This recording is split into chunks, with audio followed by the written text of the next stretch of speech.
में कितने लोग थे आपका संविधान सभा को बनाने वाले, कितने लोगों ने हस्ताक्षर किए थे, किस तरह से हस्ताक्षर किए थे, महिलाओं का प्रतिनिधित्व कितना था, क्या आलोचनाएं थी संविधान सभा की, उन सब के बारे में हमने जाना था। ओके, आज हम शुरू करते हैं।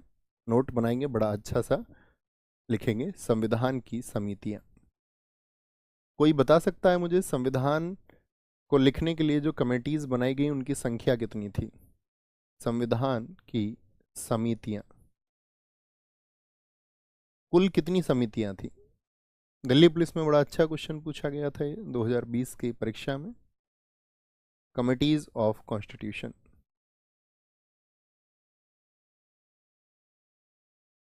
कमिटीज ऑफ कॉन्स्टिट्यूशन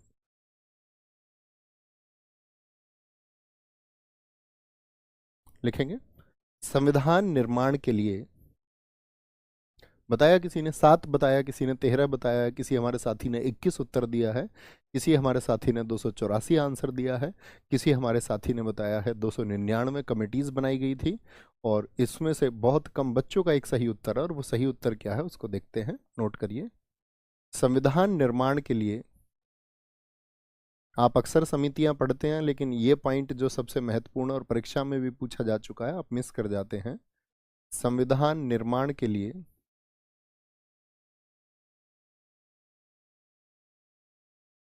कुल 22 समितियां बनाई गई थी, कुल 22 समितियां। आज के बाद आप सबका एकदम सटीक आंसर आएगा। कितनी कमेटीज थी? 22 बनाई गई थी, यानी हम कह सकते हैं आपका ए टोटल ऑफ 22 कमेटी। टोटल कितनी समितियां बनाई गई हैं दोस्त? आपका 22 समिति। अब देखो समिति का क्या मतलब होता है, पहले ही समझना होगा। समिति का मतलब होता है कुछ लोगों का समूह, यानी ग्रुप ऑफ सम पीपल। एक समिति का क्या अर्थ होता है? समिति मतलब कुछ लोगों का एक समूह होगा। आप सब लोगों को पता होना चाहिए, भारत में विभाजन के बाद में जो संविधान सभा के सदस्य थे वो सभी 299 अर्थात 299 रह गए थे। इस बात को आप जानते हैं, हाँ या ना? आप कहेंगे जी भैया 299 लोग थे। तो अब सबके काम बांटे गए कि भाई आप सबको क्या काम करना है, और उस काम के लिए आपके ग्रुप में कितने लोग होंगे। तो एक को तो प्रेसिडेंट बना दिया जाता था, उस समिति का अध्यक्ष बना दिया जाता था, और उनके साथ में अन्य सहायक लोग भी होते थे जो उनकी मदद करते थे, और इसी ग्रुप को हमने क्या कहा? समिति कहा। तो समिति बात क्लियर है? आप जो बच्चे नहीं जानते हैं कमेटी का मतलब क्या होता है, समिति का मतलब क्या होता है, समिति का मतलब होता है लोगों का समूह। ठीक है, ये लोगों का समूह हम इसलिए बोल रहे हैं क्योंकि हम संविधान सभा की समिति पढ़ रहे हैं। कहीं कहीं पर समिति कई संगठनों को मिलकर भी बनती है, लेकिन संविधान सभा के परिप्रेक्ष्य में जब हम बात करते हैं तो यहां पर हम बोलेंगे the group of people. Okay, committee का क्या मीनिंग हो गया? तो आप कहेंगे कमेटी का मीनिंग हो गया भैया group of people, group of people जिसमें एक चेयरमैन हो, जिसमें एक अध्यक्ष हो। तो कोई भी जो कमेटी होगी उसका क्या होगा? हमेशा एक अध्यक्ष होगा, which have a chairman, which have a chairman. दूसरी शर्त क्या हुई? एक तो लोगों का समूह होना जरूरी है, और दूसरी बात उसका एक चेयरमैन होना जरूरी है।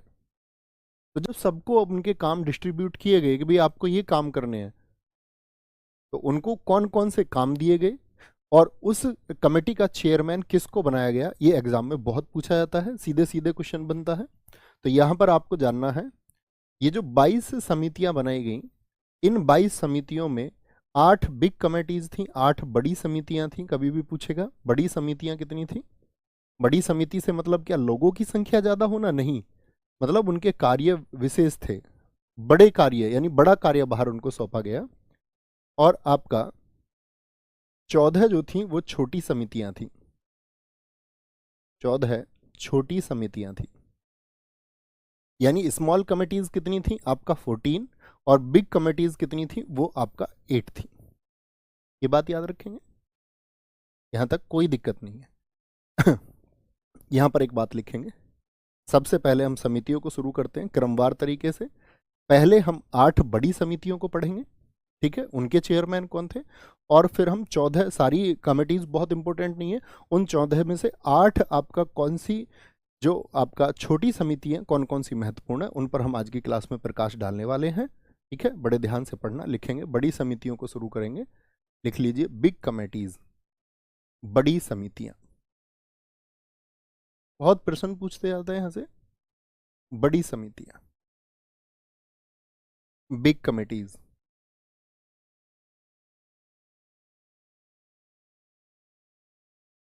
बड़ी समितियों में सबसे प्रमुख नाम आता है, पहली समिति लिखेंगे प्रारूप समिति।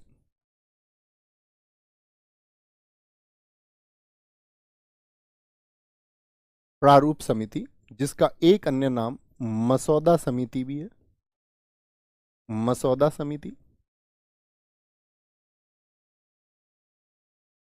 और इसी को हम ड्राफ्टिंग कमेटी के नाम से भी जानते हैं, ड्राफ्टिंग कमेटी। देखो, ड्राफ्ट से मतलब क्या होता है, मसौदे से मतलब क्या होता है, या प्रारूप से मतलब क्या होता है, एक छोटा सा शब्द होता है रिपोर्ट। तो रिपोर्ट का मतलब ही होता है मसौदा। जब संविधान बनाया गया होगा, समझना थोड़ा सा, तो जब लोग संविधान को लिख रहे थे तो जो चर्चा होके बात हुई सब लोगों की कि भाई हमको एससी के लिए ये प्रावधान करना होगा, एसटी के लिए हमको ये प्रावधान करना चाहिए, तो क्या वो चर्चा पहली बार में जो हुई उसी को मान लिया गया होगा, या उस पर विचार भी हुआ होगा कि नहीं इसमें ये बदलाव की जरूरत है। जैसे कि आज आप देखते हैं संविधान में आज भी संशोधन की आवश्यकता होती है, और कई बार संशोधन यानी अमेंडमेंट्स करने पड़ते हैं। तो मुझे बताइए, क्या संशोधनों की आवश्यकता होती होगी? जो भी आपका डिस्कशन होता होगा साथी, उस पर किसी अमेंडमेंट की जरूरत होती होगी या नहीं होती होगी? तो आप कहेंगे जी यस, बिल्कुल होती होगी। तो यही काम था प्रारूप समिति का, कि जब संविधान सभा जो भी सोचती है, जो प्रारूप समिति है उसका कार्य क्या था, उसकी फंक्शनिंग नोट करेंगे एक बार। इसका कार्य था प्रारूप पर विचार विमर्श करना, यानी भारत का संविधान कैसा होगा, प्रारूप पर विचार विमर्श करना, विचार करना। विचार विमर्श लिख लीजिए या विचार लिख लीजिए, एक ही बात है। यानी हम कह सकते हैं to discuss on draft, to discuss on draft.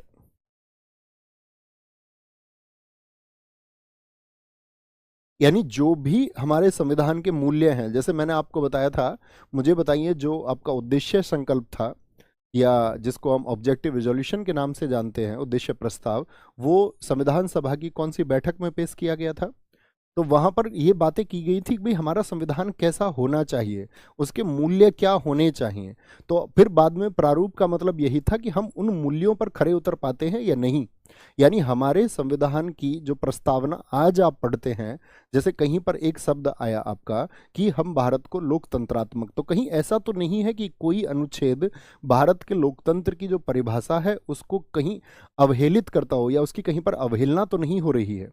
यानी जो हमारे संविधान के मूल आदर्श है वो बचे भी हुए हैं या नहीं। तो ये सबसे बड़ा काम प्रारूप समिति का था, और प्रारूप समिति के इसी कार्य की वजह से कि बाबा साहब इसके अध्यक्ष थे, तो बाबा साहब को संविधान का जनक कहा गया, फादर ऑफ इंडियन कॉन्स्टिट्यूशन कहा गया है उनको, क्योंकि वो इसी समिति के क्या थे, अध्यक्ष थे। मैंने कहा एक चेयरमैन होना जरूरी है, तो आप बोलेंगे इसके जो अध्यक्ष थे वो कौन थे? इनके जो अध्यक्ष थे उनका नाम था बाबा साहेब भीमराव अंबेडकर जी। ठीक है, BR अंबेडकर, बाबा साहेब भीमराव अंबेडकर। ये क्या थे, आपका इस समिति के अध्यक्ष थे। ठीक है, इनके साथ में कितने लोग और थे? तो इनके साथ में 6 अन्य सदस्य थे। क्या बोलेंगे, अध्यक्ष थे और इनके साथ में 6 अन्य सदस्य थे।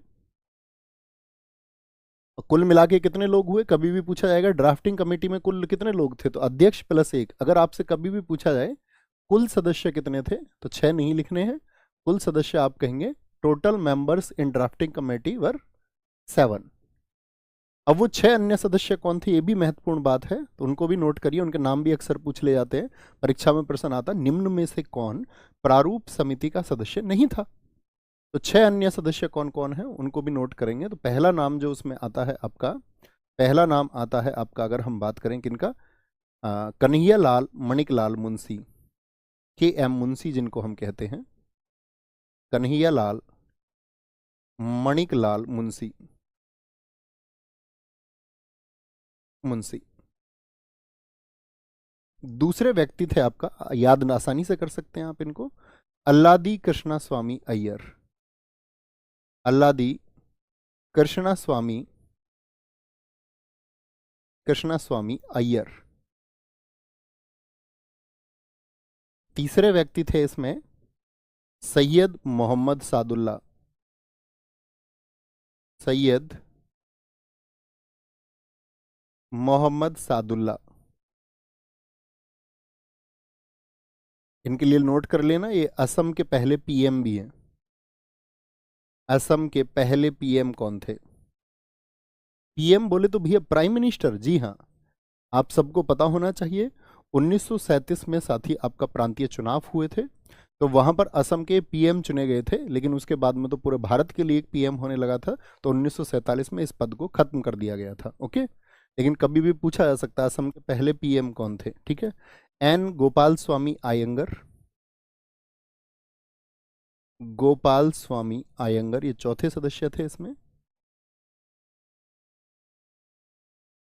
पांचवें सदस्य इसमें थे आपका एन माधवराव,